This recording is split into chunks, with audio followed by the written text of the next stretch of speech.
So welcome to In the City for Good forum for, and I'm going to lose my voice, for our council candidates tonight. We have chosen, because of the situation, all three ward seats that are up. We're having everyone give the same answers because you're all serving the city, even if you're serving in a specific ward.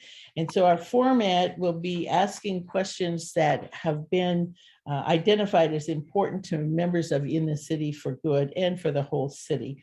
It's structured for an opportunity for everyone to hear your positions on these very important issues. And what we will be doing is we will have 30 seconds for each of you to just introduce yourselves. I will just call you by your first name, and then you can go ahead and give us the full 30 seconds. Then we will have questions. I will be asking the question and then letting the candidates know which order they will be in. And each of you will then have 45 seconds to answer the question.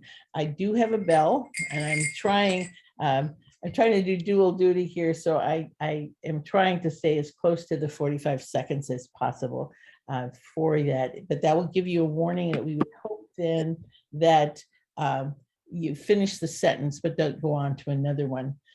Then after that time period of questions, when we finish, we do not have any rebuttals, but we will have then at the last part of this, you'll each have 60 seconds to give a summary of why you want to be chosen for your individual ward seat. So to begin with, what I'd like to do is in this order, and Norman, the invisible candidate, then Casey, then I'm going to skip Vanjie, Andy, Patrick, Daniel, and Svar. That will be the order for you to introduce yourselves. So starting with you, Norman, if you would give us a short introduction of yourself. Are you there? Maybe we lost him again. And again, I'm sorry that my camera has ceased to function. But if you can, if you are able to just share with us your introduction, we will listen to you. We will pretend you are a radio host. So Thank you. Your best radio voice, okay? Thank you. Thank you. I am Norman Wall, a semi-retired pastor who spent the last 24 years of ministry at Bethel Lutheran here in Rochester, having given over 41 years of my life to the public through the church. And after having lived nearly all my life in southeastern Minnesota, the last 26 years in Rochester, I seek to continue as a public servant through the city council. I'm one who's worked with people from all walks of life and one who recognizes the value and dignity of every. It's a joy to join with others in meeting the challenges of the present and the future. Thank you. Casey.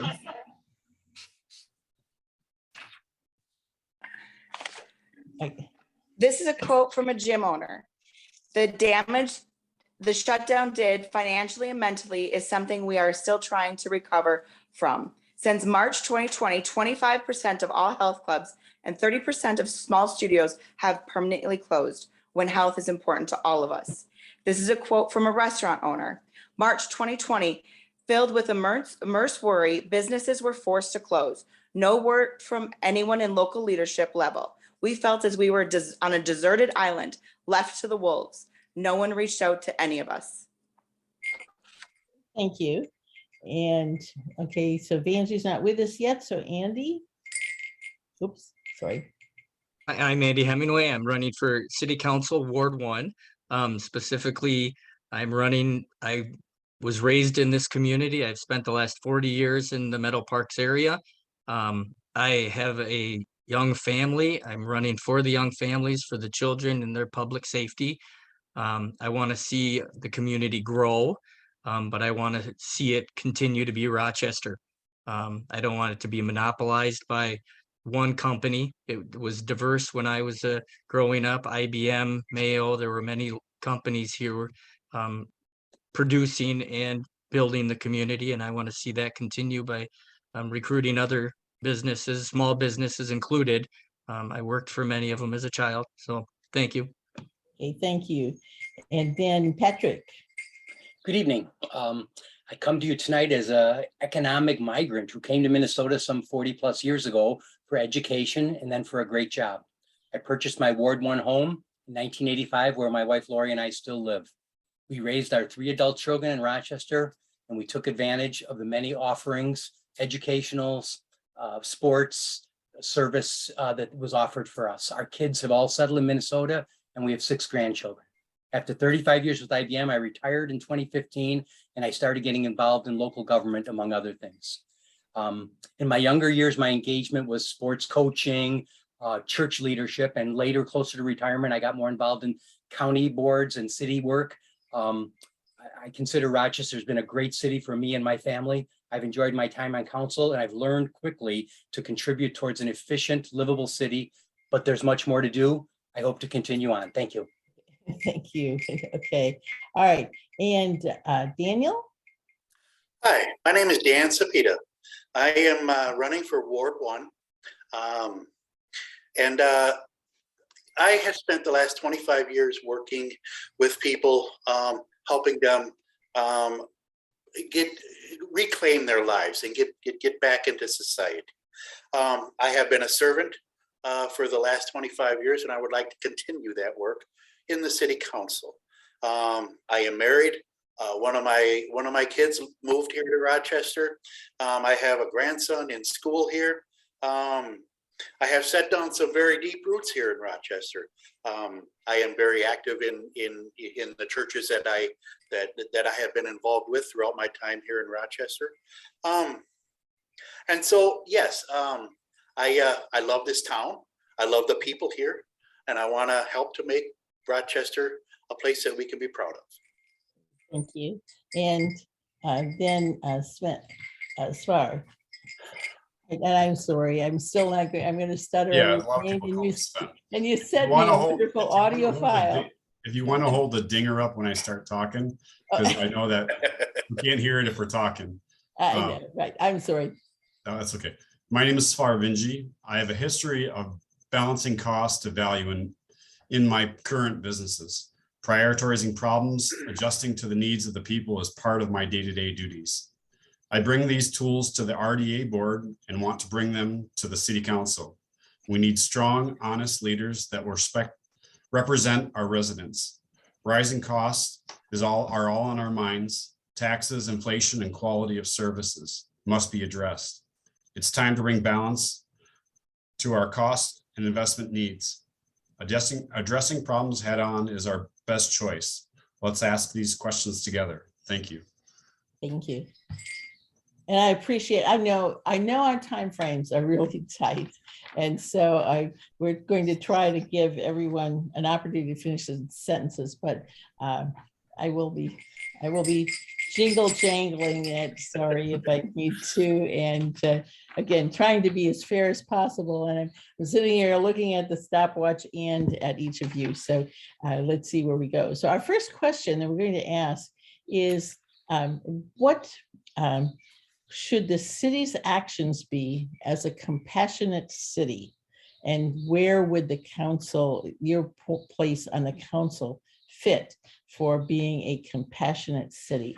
The order of this will be Norman, and then Casey, then Patrick, then Svar, then Daniel, then okay, and then Andy. Okay, I've got this. I'm sorry, I can't read my own handwriting. I will say it one more time. Trying to do this random generator has been really an issue, to be sure that we're careful. So it's going to be Norman, Casey, Patrick, Daniel, Svar, and then Andy. Okay, so we will start with Norman. And again, what should the city's actions be as a compassionate city that you as a council person would be able to work on?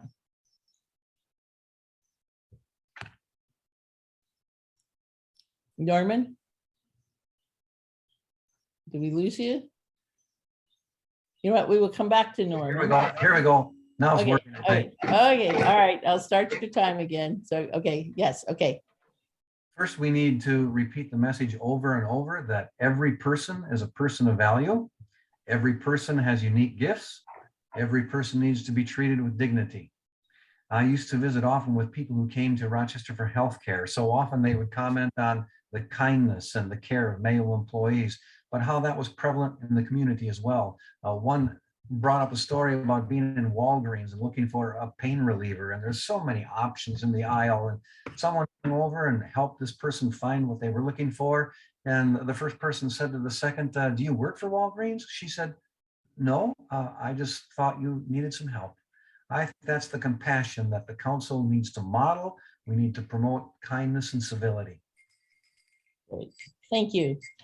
Casey, if you would help us know how you would see the council as part of the council to be helping the city's actions to be a compassionate city. I embrace the policies of the city that create a culture of equality, diversity, and all of Rochester's citizens and visitors can thrive in. I just spent a little time with Rudy at the warming center and got to know the process there. And next week I'll be meeting with Dan at the landing. And it's been very interesting to learn more. And I'm excited to dive into all of this. Great. Okay. Thank you. Then Patrick.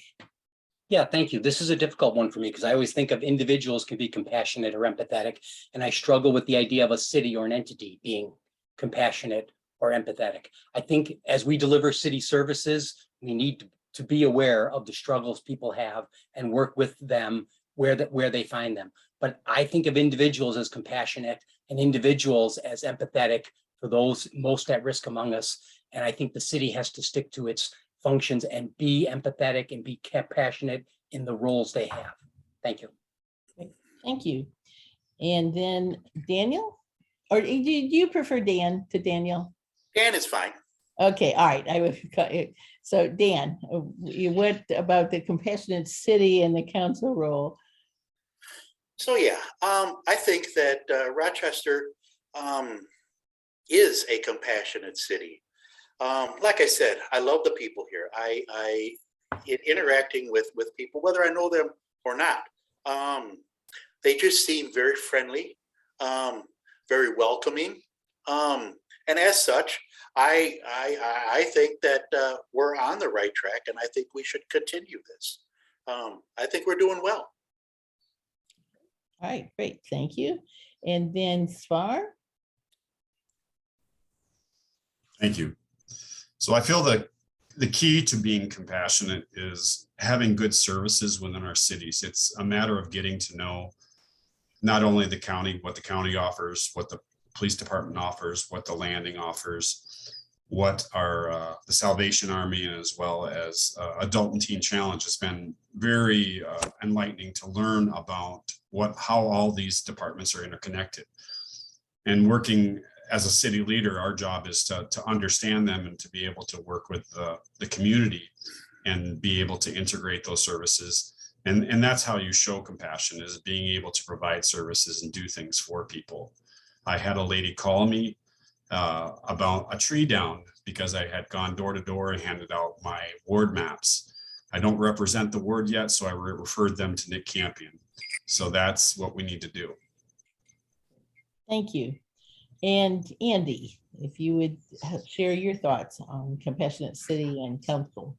Sure. I believe that, to be compassionate is to respect and be aware of everyone else, and to be non-judgmental. That's secondhand with compassionate. And I think Rochester, like Dan says, does a great job of being compassionate. It's a very diverse city. There's a huge population here from all over the world. And what we need to do, just basically bring them together, like Svar has said, and economically spread the wealth and go out, meet the people, learn what their needs are, and work together to fulfill everyone's needs. Big business, small business. I've seen lots of small businesses, their doors closed. I worked for a small business for 20 years. So really, it's just about coming together and being compassionate about each other and as a community. Great. Thank Okay, you. thank you. Now, we had quite a few questions that were raised regarding the Unified Development Code, the UDC.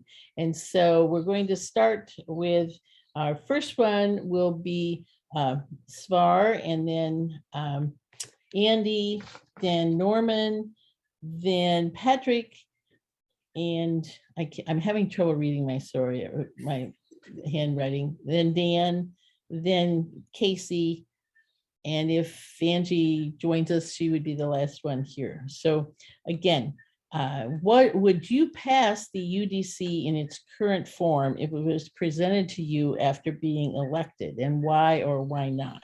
So again, we're going to start with Spar and then move on from there. So Spar. Well, I recently spoke with Dan Eischen from Rochester Area Builders, and I know they're working on finalizing it.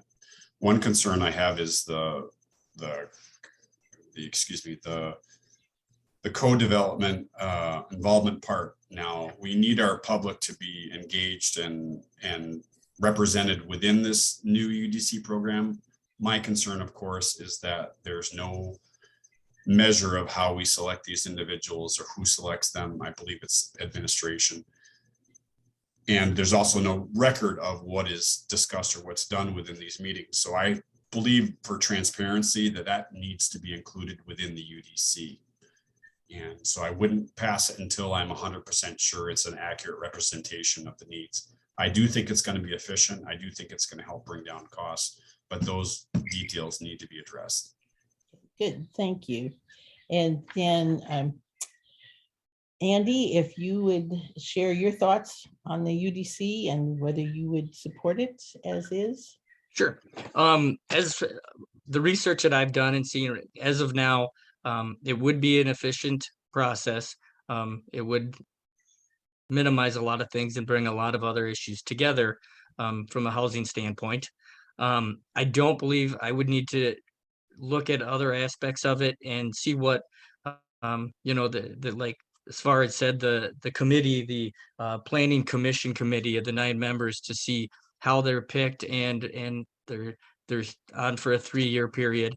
And then like the Heritage Preservation Commission, expand on what they're capable of and reviewing from a historical standpoint, because a lot of those buildings have historical value and are great education pieces out there, and to get rid of those part of Rochester's history is kind of depressing, especially for the individuals that come here for the clinic and want to learn about Rochester and history. Great, So thank you. Okay, and then Norman, your thoughts on this?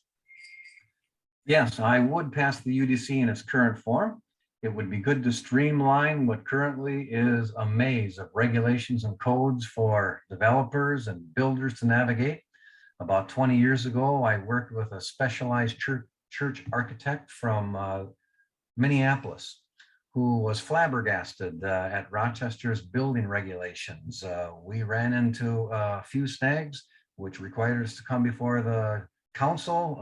They would cost us $800 each time because it was really very hard for a non-resident to understand everything that Rochester was asking. So streamlining sounds like a cost-efficient and good way to do business. Thank you. Patrick. You're muted. Sorry. Yes, I am generally supportive of the Unified Development Code in its current form, but I have a couple issues I'm still trying to work through. Number one, I would like to see better enforcement of zoning. And I thought we would do it with Unified Development Code. I'll just leave it at that. And I still have a concern with abandoning the special districts that we put in place for some residents that live real close to developments. Those criticisms aside, I think the Unified Development Code is the right way to go. It's basically the implementation of our comprehensive plan passed in 2018. And it really does improve the communication from the city to developers and creates those design guidelines that'll make our relationship much cleaner and not political. Thank you. Thank you. And Casey. I am a little cautious on the question because of the fine details. I do understand that if you take away risk from the developer, it makes the project cheaper, and we definitely need cheaper.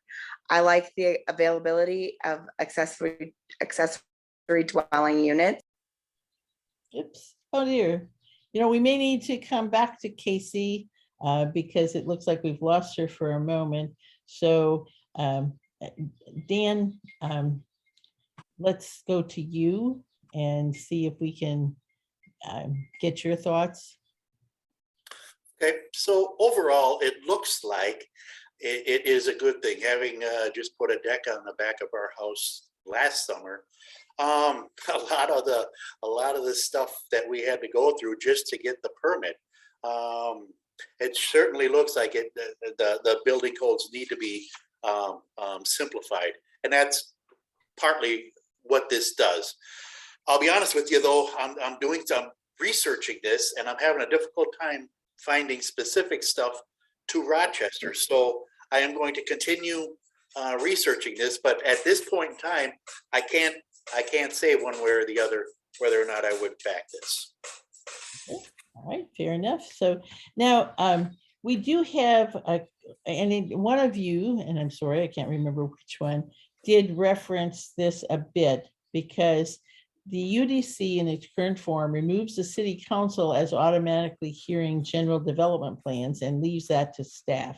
So, and we sometimes call this as co-designer too, but so what do you think about that removal of the city council as having these hearings? To do this, we are going to start with Andy, and then I'm just looking because I may have to adjust if Casey's not able to get back. So Andy, then Norman, then Patrick, if Casey can get back, hopefully, and then Dan and Svar. So we'll start with you, Andy. I guess I both agree with it and I disagree. I think it would allow extra time for the city council to focus on other things that are important as a public safety, excuse me, and our police force. But I also think to some degree it's limiting because we are the voice of the population, and they come to us with their concerns and we can easily pass them on.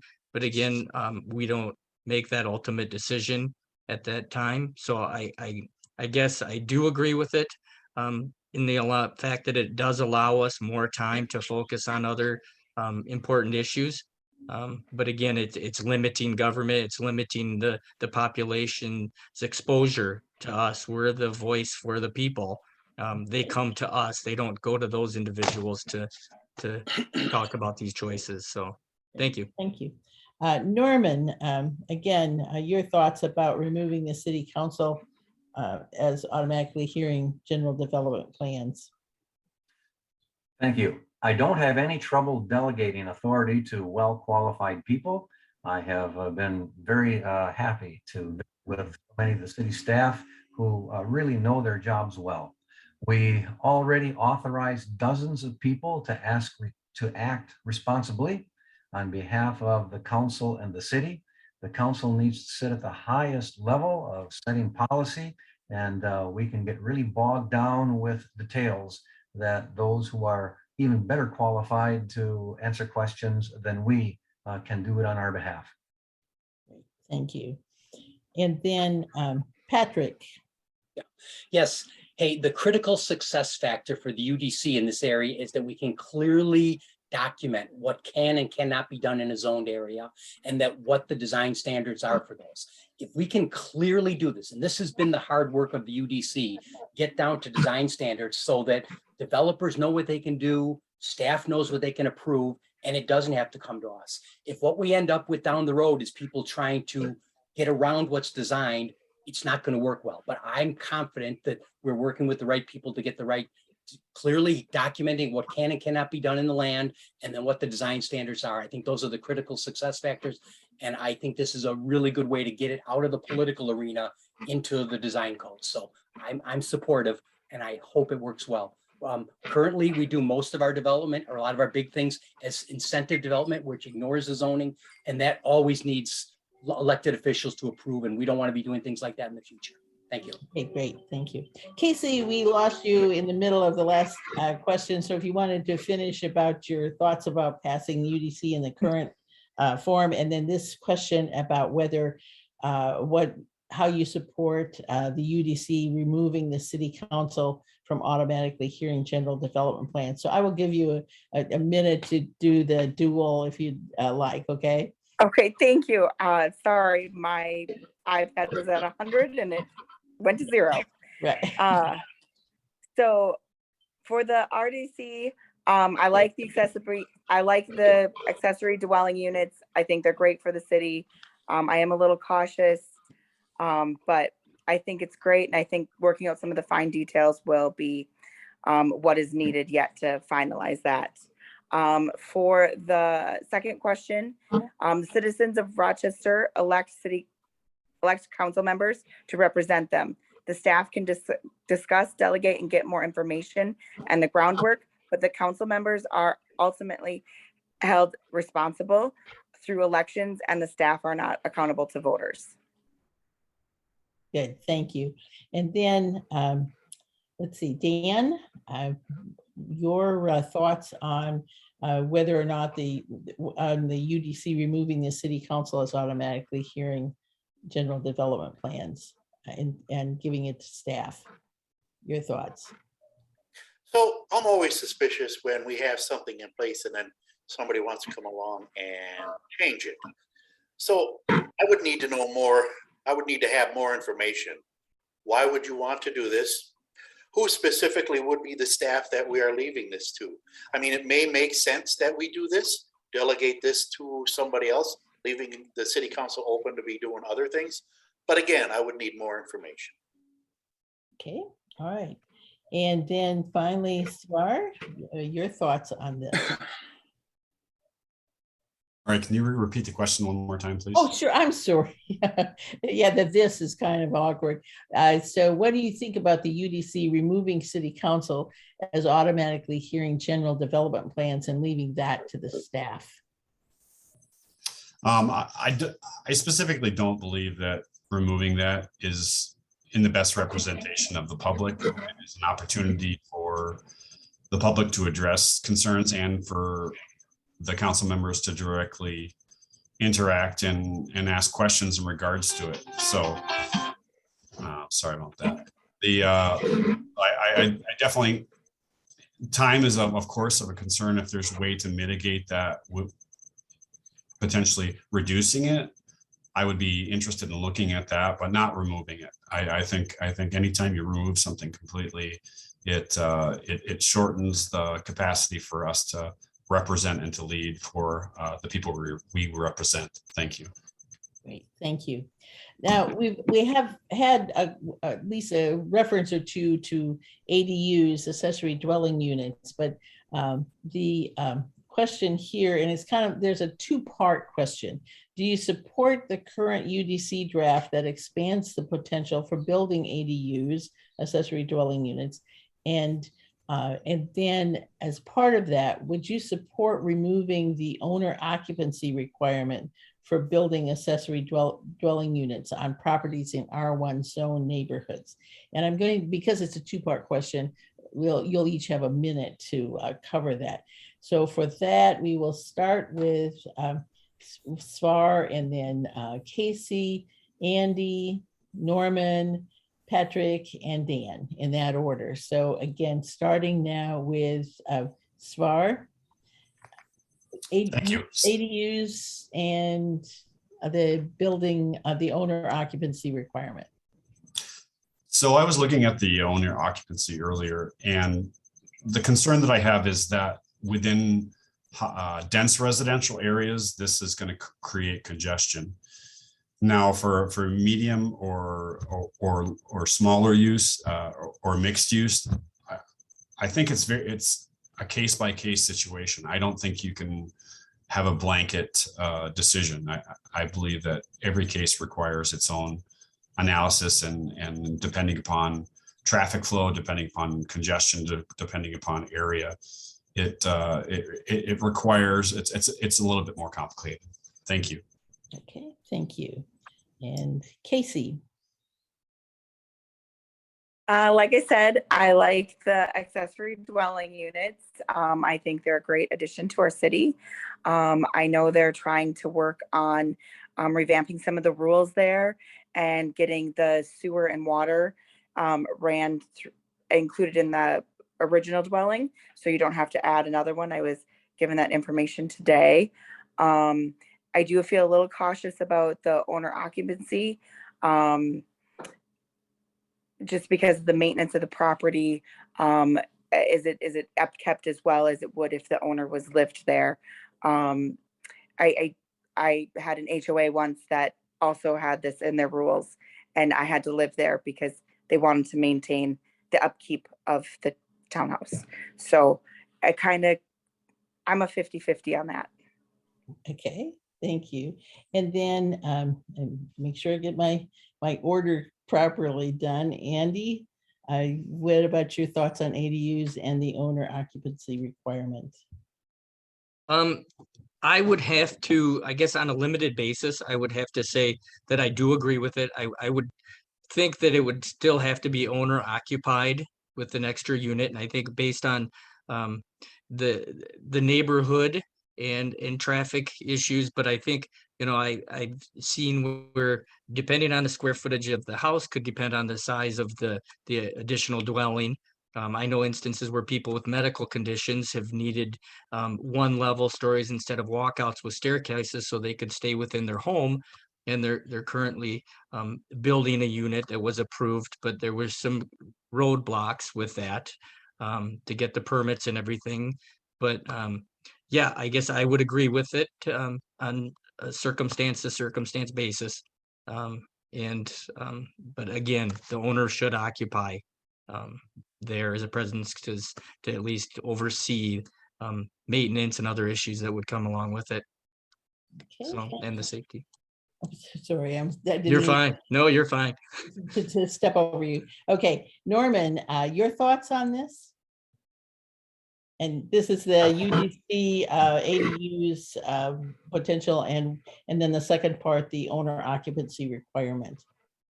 Yes, the question is the potential for building more units. That doesn't necessarily mean it's a free for all. There still will be some regulations so that we don't have little units popping out of houses everywhere. So yes, I am in favor. And no, I would not support the non-residency.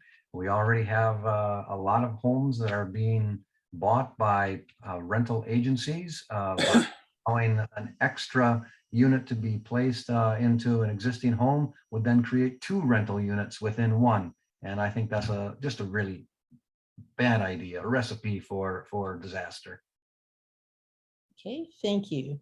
And Patrick, So I do support ADUs as part of the Unified Development Code that'll go into all of our R1 neighborhoods that allow for it. I don't think we're going to see rampant development, but I think we will see some stuff. I think it's little known fact that our TOD neighborhoods already allow this, and it just hasn't been this big uptake that we thought. I've actually been in some educational debates with in the City for Good representatives who want to see ADUs put onto non-owner occupied because they're getting the density they think they need in neighborhoods that will improve public transportation options. I understand the goal, but I'm not for it. I want to see the slow and steady uptake on ADUs. I think it isn't something we're going to see a dramatic adoption, but I think it is something that does improve our land use and gets more housing in our land. And I think those are good directions. And I think it is protecting from the owner, by having it owner occupied, we also protect the neighborhoods from changing over too fast and becoming, taking our R1 plots and making them pure businesses. Thank you. thank you. And finally, Dan. So I too am looking at the wording of the first part of that, Okay. the potential for building accessory dwelling units. I believe I would support this, to take a look at it and see, if this is something that we want to do. So we're going to be looking at the potential for this. As far as the owner occupancy, I believe I would support this one also. One argument against it is that it creates population density by people that aren't invested in that particular property. On the other hand, it does create more housing for folks who aren't yet able to move towards home ownership. So I think that I would support that. Okay, great, Yep. thank you.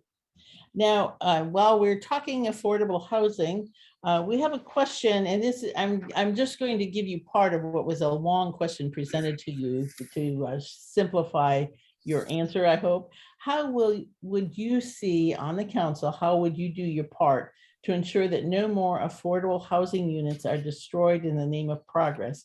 And how will you ensure that disabled people's health isn't the first thing sacrificed while leaders tout the health of their community by affecting their housing? So the order here is Patrick, Norman,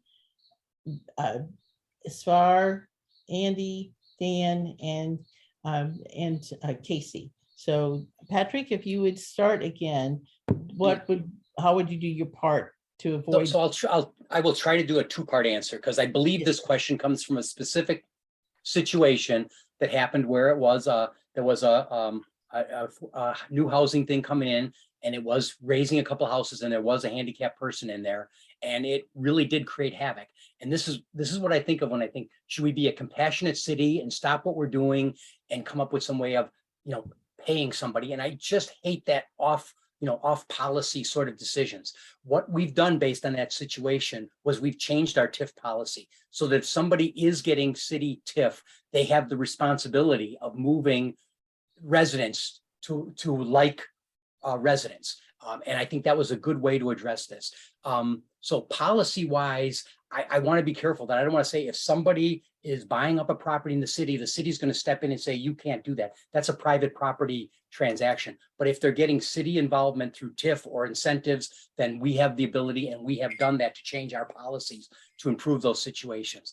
When I see a question like this, though, I think of that whole compassionate thing, and should we be helping people? I think individuals help people, but the city has responsibilities to taxpayers. And so thank you for the time. Thank you.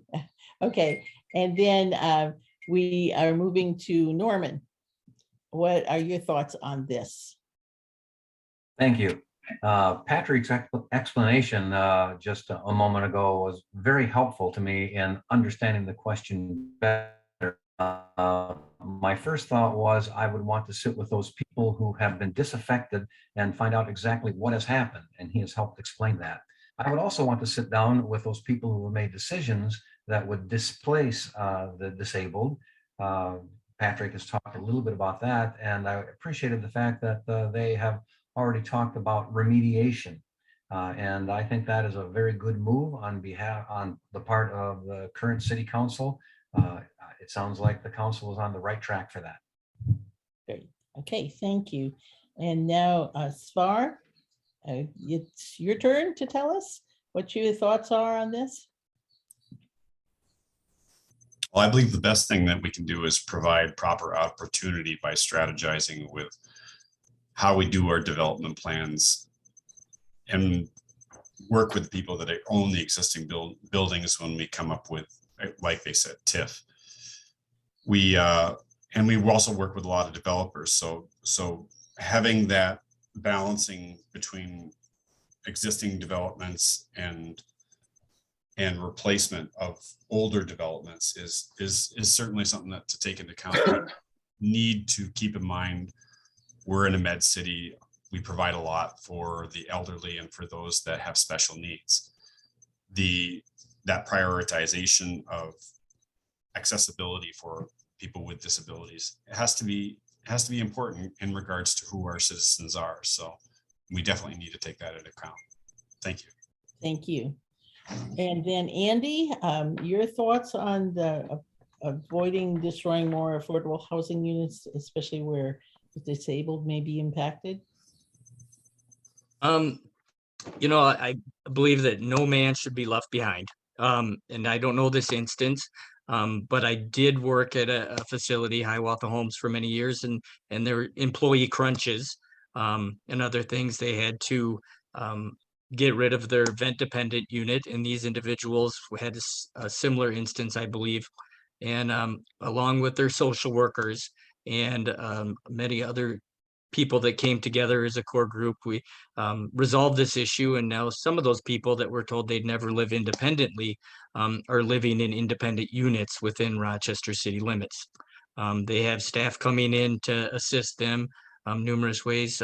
Friends have volunteered to come in, take care of them, their food network and their social network. So I think, it's a combination of the city working with the county.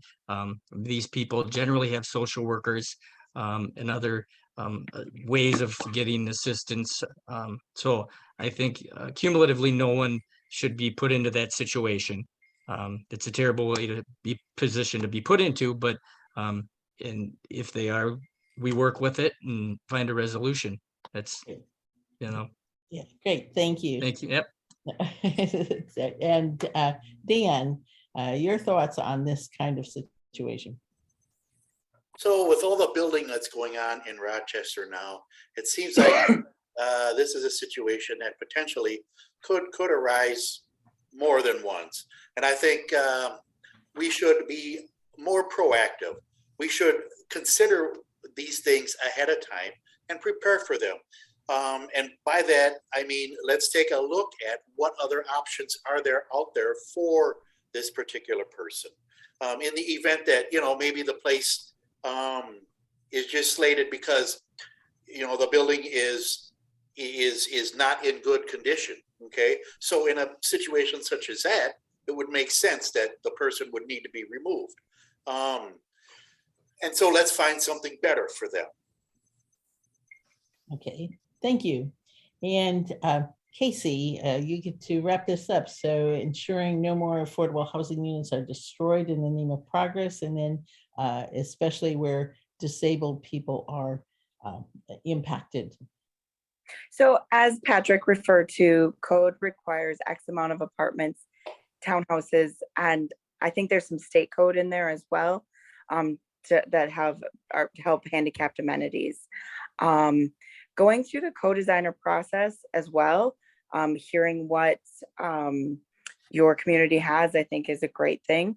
Actually, one of my friends was paralyzed in a car accident, and her and I've traveled the United States together, going from apartments or different hotel rooms. And so this is something I understand very well, that a little too big of a lip in a shower can leave you stuck in the shower screaming for an hour and a half.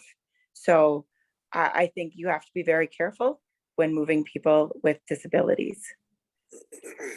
Thank you. Now we're going to shift gears, and we have time for one more question before you all give your summary. And so I'd like to get your thoughts on DMC as a potential or an already active member of the council.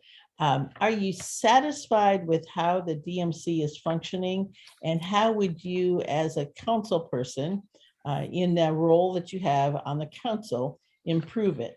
We're going to start with Andy, and then Norman, then Patrick, Svar, Casey, and Dan. So Andy, what is your thought? What are your thoughts on how the DMC is functioning and how you as a council member might be able to improve that? I think the DMC is doing what it's set out to do. It's changing the scope of Rochester. It's making it an international medical center. It's bringing jobs in. It's making accessible healthcare to everyone. But yet, I don't know, it's a 20-year plan. I'd like to see it maybe be a 30-year plan or a 35-year plan to take a little bit of the economical component off of the community and the funding. And I think, why rush a good thing that's going to happen? It's happening from the state level. It's happening everywhere. And, then we can solve the issues of the transportation, and we can solve the affordable housing and the building component. So I would like to, as a city councilman, I'd like to just try and slow that process down, if possible, and work with specific parties or figure out better ways to do it efficiently. So, yeah, thank you. Yes, thank you. Then we have Norman, and what are your thoughts on DMC? And then as a council person, how would you improve the way the functioning is going? The checks and balances between the city council and the DMC board are needed, especially with the mayor and the council president sitting on the DMC board, ensuring that the city's voice is heard. I don't think it's been really well known in the community that the city council does need to sign off on DMC plans. So it's not as if somebody can build a seven-headed monster in the Zumber River without some kind of city approval. I would like to see a better and more simple communication with the entire city.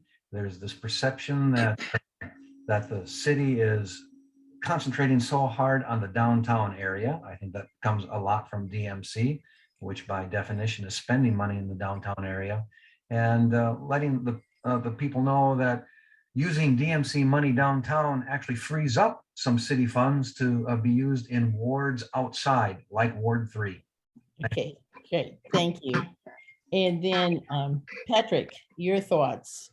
Yeah, again, I like to try to keep this as simple, and it's not simple, but at some level, DMC is $350 million coming from St. Paul or from the state down to our community.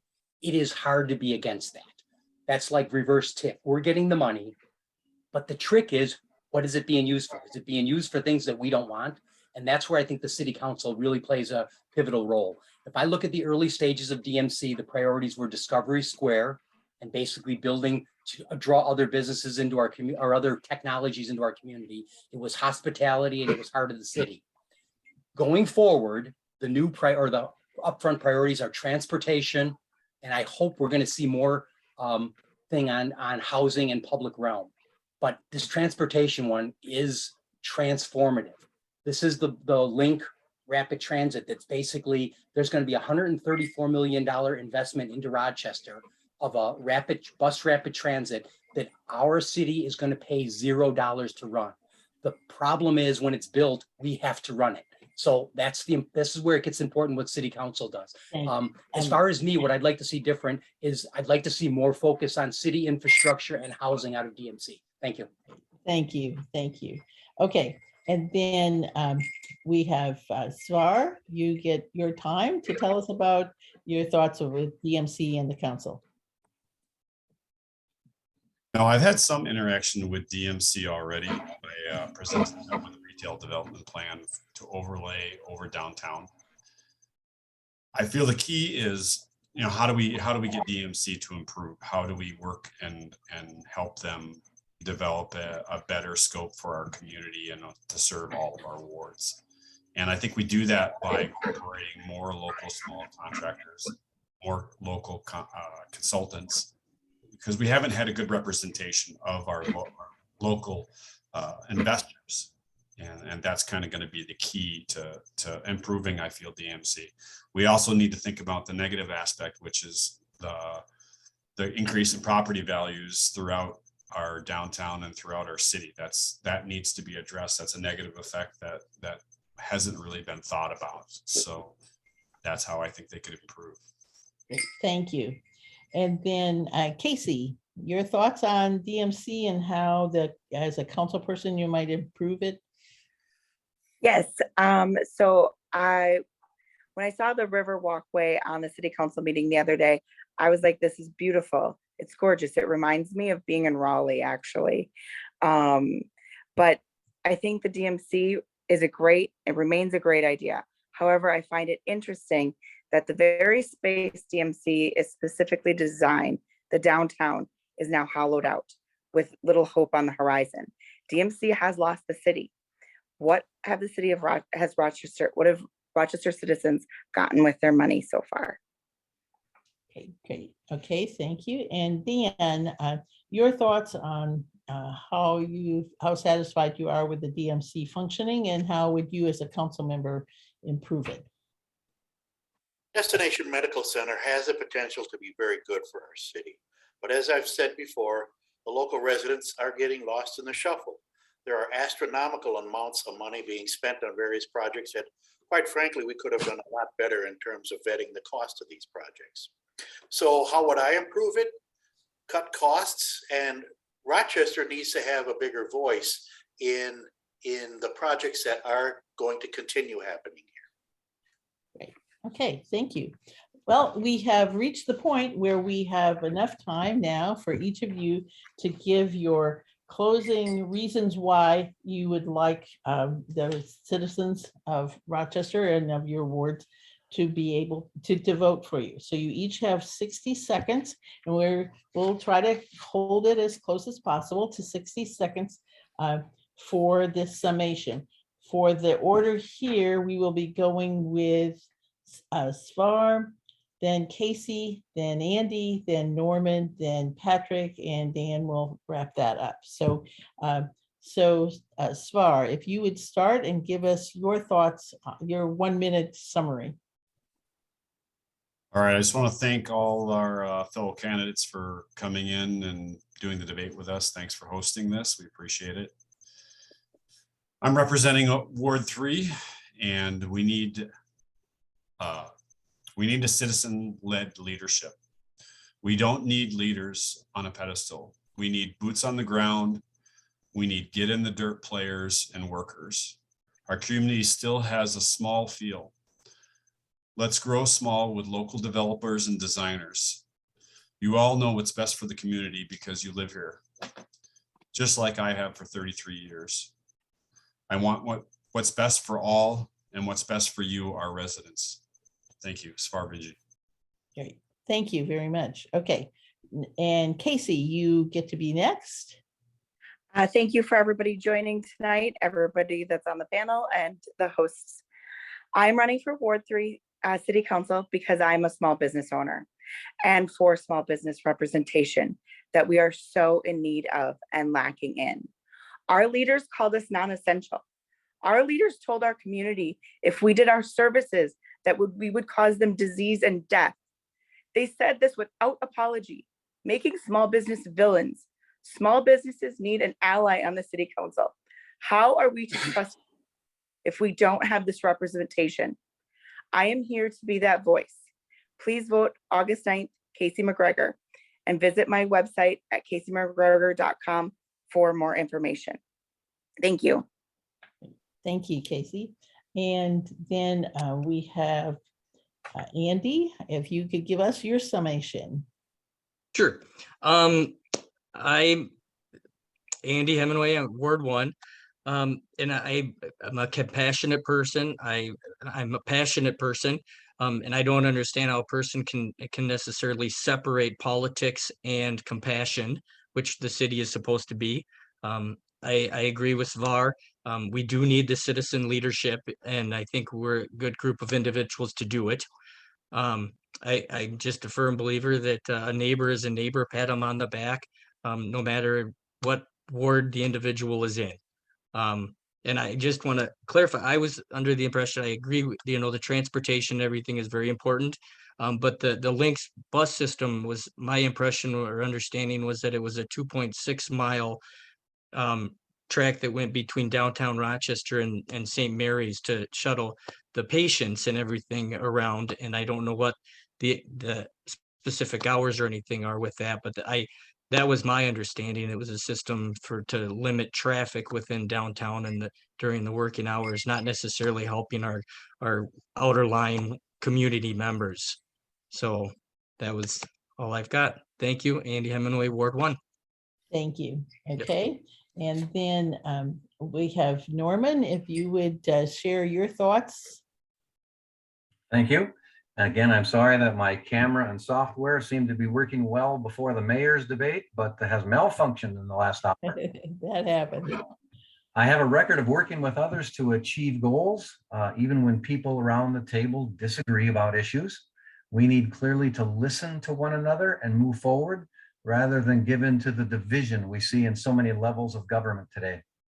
I've had opportunities to lead large and small organizations. I have served locally, regionally, and nationally.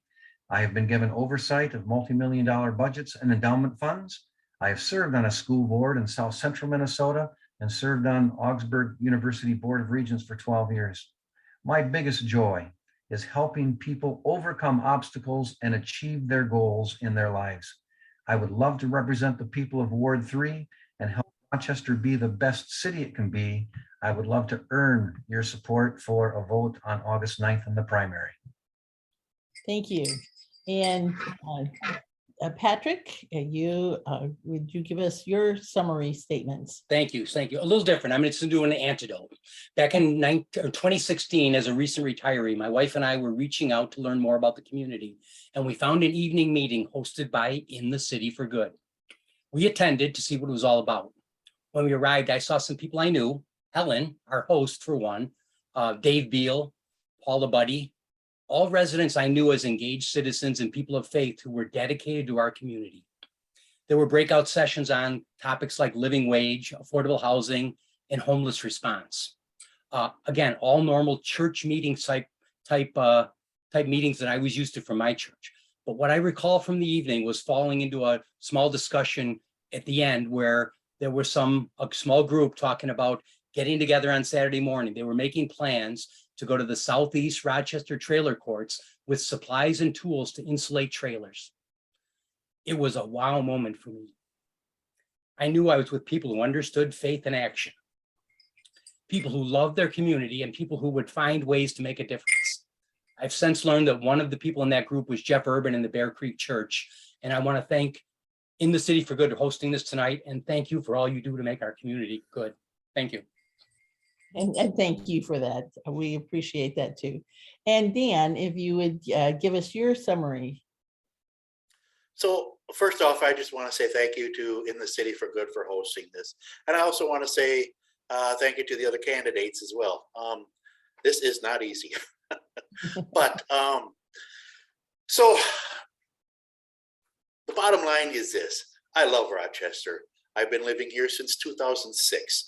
I love the people here. I love the challenges. I love a challenge, and I would love to be able to sit on the city council and face these challenges, bring the voice of Ward 1 to the table. Those are the three things that I'm running on, is fiscal responsibility, transparency, and bringing the voice of the people. Because quite honestly, when I go to the table, when I sit on the city council, it's not my voice that needs to be heard. It's the people in Ward 1, and I want to represent them. Thank you.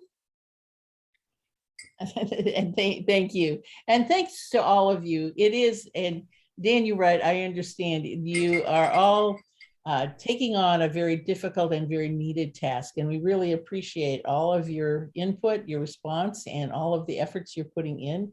And anyone here listening now, or this will be recorded and put on our YouTube channel in a few days. It takes us a little bit of time, but certainly if you have questions, you can reach out to each of the candidates here and their websites, their Facebook pages. But we really appreciate this opportunity to be able to share your thoughts tonight. So thank you again, and we will look forward to we will be doing another forum for those of you who are on the ballot in November. But thank you tonight, and everyone here, please do be sure to go and vote. So good night all.